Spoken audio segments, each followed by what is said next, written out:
जय श्री राम दोस्तों, मैं हूं पवन वर्मा और आप लोगों का स्वागत है मेरे चैनल द स्पार्ट रियलिटी में। अभी हम लोग परमेश्वर सिंह कॉलेज पे आए हुए हैं। एनसीसी के तीसरे साल का दौड़ शुरू हो गया है, दौड़ कंप्लीट हो चुका है। रनिंग एनसीसी के बच्चों का कंप्लीट हो गया है, परीक्षाएं शुरू हैं। हमारे साथ इस समय एनओ साहब भी हैं और जैसे हमको जानकारी मिला है तो रनिंग का वीडियो मेरे पास है, मैं उसमें ऐड कर दूंगा और किस तरह से व्यवस्था बनाया गया है परमेश्वर सिंह कॉलेज पे। हमारे साथ अभी जो है एनओ साहब हैं, इनसे भी थोड़ा सा बातचीत करेंगे और जो पीआई साहब ना पर्सनल इंस्ट्रक्टर साहब भी मौजूद हैं। तो हम लोग देखते हैं किस तरह से जो है सिस्टमेटिक परीक्षा हो रहे हैं और ये सीनियर बच्चे हमारे साथ इस समय है। तो एनओ साहब से मैं जानना चाहूँगा, पहले तो पर्सनल इंस्ट्रक्टर साहब आपका स्वागत हमारे चैनल में है। कमर के ऊपर किस थोड़ा सा कमर के ऊपर लीजिए, किस तरह से जो है व्यवस्था बनाए हैं, रनिंग जैसे हुआ है, बच्चे कितने डिसिप्लिन में थे और परीक्षाएं किस तरह करवा रहे हैं? बहुत ही शांतिपूर्वक व्यवस्था बनी रही यहाँ पे और बहुत अच्छा कार्यक्रम रहा। शुरू में बच्चों का चयन करते समय वजन लिया गया, उनका हाइट नापा गया, उसके बाद पुशअप हुआ, चिनअप हुआ, फिर रनिंग के लिए गया गया। ये सारी एक्टिविटी होने के बाद अभी इनका लिखित परीक्षा लिया जा रहा है। तो बी और सी दोनों सर्टिफिकेट का एग्जाम हो रहा है। सब अलग अलग कक्षा में बैठे हुए हैं। कितने बच्चों की भर्ती प्रक्रिया है सर? ये भर्ती प्रक्रिया अभी हम ये कुछ ना बता पाएंगे, ये हमारे यूनिट से डिसाइड होगा कि कितना बच्चे का सिलेक्शन होगा। अभी टोटल जो है वो 92 बच्चे एग्जाम में बैठे हुए हैं, बी और सी का है। बाकी जो फाइनल होगा वो हेडक्वार्टर से डिसाइड होता है। बच्चों के परफॉर्मेंस के बारे में क्या कहेंगे जो रनिंग अभी हुआ? बहुत बढ़िया, बहुत बढ़िया। सारे बच्चे रनिंग में पास हैं, एक भी बच्चा फेल नहीं।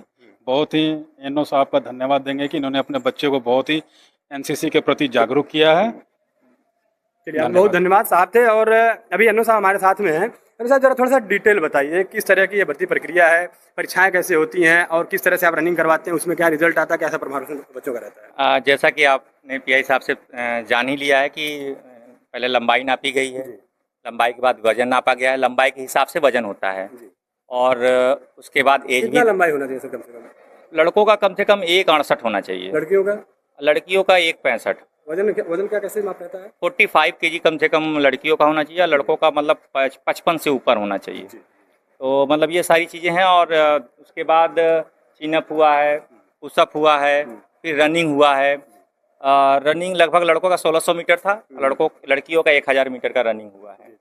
और इसके बाद ये एग्ज़ाम की प्रक्रिया है। इसके बाद बटालियन से रिजल्ट बना के भेजा जाएगा और जिनका मतलब रिजल्ट आएगा उन्हीं बच्चों का सिलेक्शन माना जाता है। फिर आगे की डॉक्यूमेंट की प्रक्रिया वहाँ से कंटिन्यू की जाएगी। फिलहाल हमारे यहाँ आवेदन लगभग 300 के आसपास हुआ था, फार्म आवेदन किया गया था। कुछ बारिश की वजह से बच्चे कम हो गए, क्योंकि कल सुबह से ही देख रहे होंगे काफ़ी ज़बरदस्त बारिश थी और जो नज़दीक के बच्चे थे आए, जो काफ़ी दूर के बच्चे थे वो नहीं आ पाए। इसके अलावा आज 11 तारीख को अग्निवीर की भर्ती है। तो कुछ लड़के वहाँ एग्जाम? हाँ, अयोध्या गए हुए हैं, तो बहुत बड़े संख्या में बच्चे जो है वहाँ निकल गए हैं भर्ती देखने। तो इसलिए थोड़ा सा बच्चों की संख्या थोड़ी कम हो गई, नहीं था ये कम से कम 250-200 के आसपास हमारे यहाँ बच्चे हर साल। पिछली बार भी आप देखे होंगे कि लगभग 200-250 के आसपास बच्चे फिजिकल में उपस्थित थे। इस बार बस एग्जाम अग्निवीर का और प्लस जो है कि बारिश, ये दो चीज़ें हैं। दो समस्याएं हैं जो भर्ती प्रक्रिया जो आज की थी, जो रनिंग हुआ है, जो एग्जाम हो रहा है, जो बच्चे जो है नहीं आ पा रहे हैं। एक तो आज अग्निवीर की परीक्षा है, दूसरा जो है सीजनल जो वेदर कंडीशन खराब हुआ है 2 दिनों से, तो उसको लेकर के जो है थोड़ा सा बच्चे जो है अनुपस्थित हुए हैं। एनओ साहब, जैसे आप किस तरह से बच्चों को प्रिपेयर करते हैं एग्जाम के पहले, या किस तरह से तैयारियाँ रहती है, थोड़ा उसके बारे में बताएं। देखिए, जो बच्चे मतलब एनसीसी लेने के इच्छुक होते हैं, उनका कद काठी अगर देखा जाता है, अगर ठीक ठाक हैं, लंबे हैं, चेस्ट ठीक है, वजन वगैरह ठीक है और एक्टिव हैं एनसीसी के लिए, वो चाहते हैं कि सेना में जाएं, तो वो उनके हाव भाव से ही पता चल जाता है कि हाँ, बॉडी लैंग्वेज बता देती है कि मतलब उनको सेना में जाना है। तो इस तरह से पहला सिलेक्शन तो हम लोग उसी तरह से कर लेते हैं। फिर ऐसे ही बच्चों का हम लोग कोशिश करते हैं कि ऐसे बच्चों का फॉर्म एक्सेप्ट किया जाए, ताकि भीड़ ना हो पाए उस दिन। भर्ती प्रक्रिया में ज़्यादा संख्या हो जाएगी तो संभालना भी दिक्कत हो जाता है। और उनको अलग से सेना के बारे में बताया जाता है। खैर, वो तो इंटर में ही मोटिवेट होते हैं, फौज के प्रति, सेना के प्रति समर्पित होते हैं। सेना में जाना उनका पहला चॉइस होता है। लेकिन जैसे अब बाकी जो प्रक्रिया होती है वो हम लोग के पास जब आते हैं तो हम लोग मोटिवेट करते हैं। और हमको लगता है कि हमारे यहाँ तो ऐसा है कि हमको मोटिवेट नहीं करना पड़ता है, आवेदन ही इतना ज़्यादा पड़ जाता है कि हम खुद सोचते हैं कि कैसे अब कम किया जा सके, कैसे छांटा जा सके, किस तरह से मतलब कम हो पाए, क्योंकि हमारे यहाँ वैकेंसी बहुत कम है। बी में इस बार हम लोग 17 बच्चे लेंगे, जिसमें 7 लड़कियां 10 लड़कों को लेंगे। और सी में अभी इस बार 18 सीट है, लेकिन मान लीजिए जो सीनियर थे जो उसमें से छोड़े हुए हैं 7 लोग, वो वैकेंसी है। वो वैकेंसी हम उसको भरेंगे सी में। तो मान के चलिए सी में 7 वैकेंसी अलग भरेंगे और बी में हम लगभग 17 वैकेंसी भरेंगे, क्योंकि हमारे यहाँ अभी एक प्लाटून है और अभी कंपनी के लिए कहा गया है, अगर कंपनी भविष्य में होती है फिर आगे की प्रक्रिया में संख्या और हो जाएगी। बहुत धन्यवाद आपका। डॉक्टर संजय शर्मा, बहुत ही मोटिवेटेड स्पीच रहता है इनका। पिछले साल भी हम लोग जो है पूरा वीडियो कवर किए थे। तो अलग अलग कमरों में 3 कमरों में व्यवस्थाएं चल रही है परीक्षा की, तो मैं आपके साथ थोड़ा सा जाना चाहूँगा। शुरू करते हैं इस कमरे से। ये देखिए सीनियर एनसीसी के कैडेट्स हैं सब, और यहाँ जो है एग्ज़ाम बहुत ही सिस्टमेटिकली आप देखेंगे चल रहा है। बच्चे एग्ज़ाम दे रहे हैं। ज़रा एक बार थोड़ा सा लाइट चालू करिए, लाइट थोड़ा सा आपको दिखा रहा हूँ। ये देखिए ज़रा सिस्टमेटिक तरीके से जो है जो यहाँ के अधिकारी हैं और एनओ साहब के तत्वाधान में पूरी प्रक्रिया परीक्षाओं की चल रही है। बाकायदा बच्चे परीक्षा दे रहे हैं। ये पहला कमरा है और एनओ साहब के साथ में दूसरे कमरे में भी जो है एक बार विजिट करूँगा।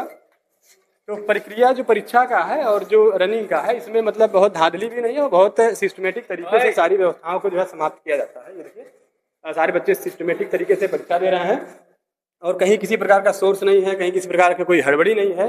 तो आप सिस्टम से परीक्षा दे रहे हैं और जिनकी नियुक्ति होगी वो परीक्षा और रनिंग के बेस पे होगी।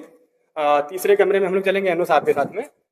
तो आप देखें प्रिपरेशन इतना बढ़िया होता है इनके द्वारा, बच्चे इतने डिसिप्लिन हो जाते हैं कि पीआई साहब को कहना पड़ रहा है कि बच्चे आपके बहुत डिसिप्लिन है और परफॉर्मेंस बहुत बढ़िया दे रहे हैं। तो ये तरीका है यहाँ का। और जब हम पिछले साल जब हम यहाँ आए थे तभी बहुत मतलब बच्चे इतना हो जा रहे हैं कि वैकेंसी उतनी नहीं है। तो एक निवेदन भी रहेगा कि वैकेंसी भी पूरी हो। और ये देखिए जो है यहाँ भी परीक्षा समाप्त हो गई है और बच्चे यहाँ परीक्षा दे दिए हैं। जो रिजल्ट आना होगा वह रिजल्ट जो है परीक्षा के बाद जब क्लियर होगा। बच्चे इसलिए आवाज़ कर रहे हैं क्योंकि परीक्षा समाप्त हो गई है और अब जो है रनिंग हो गया, परीक्षा हो गया। इसके बाद जो व्यवस्थाएं हैं वो वहाँ से जब रिजल्ट आएगा तो क्लियर होगा। सर थोड़ा सा बताइए सर, किस तरह बच्चे परीक्षा दिए हैं, क्या उनका परफॉर्मेंस है रनिंग का? आंसर शीट देख के तो लग रहा है लगभग अच्छा लिखा है, बट फाइनल तो जब इनका रिजल्ट आएगा तभी पता चलेगा कि कैसा है। जब कॉपी चेक हो जाएगी, मेरिट लिस्ट बनेगा, उसके बाद ही बता पाएंगे। बहुत धन्यवाद आपका। जब मतलब परीक्षा के हिसाब से, फॉर्म के हिसाब से जो आंसर शीट है उसके हिसाब से लग रहा है कि बच्चे बहुत ज़्यादा मतलब उत्सुक थे परीक्षा पास करने के लिए, ऐसा हो भी रहा है। और अब जो है जब रिजल्ट आएगा तो रिजल्ट में ही जो है पूरी तरह से क्लियरेंस मिल पाएगा कि किसका नियुक्ति हुआ, किसका नहीं हुआ। बहुत धन्यवाद। जय श्री राम।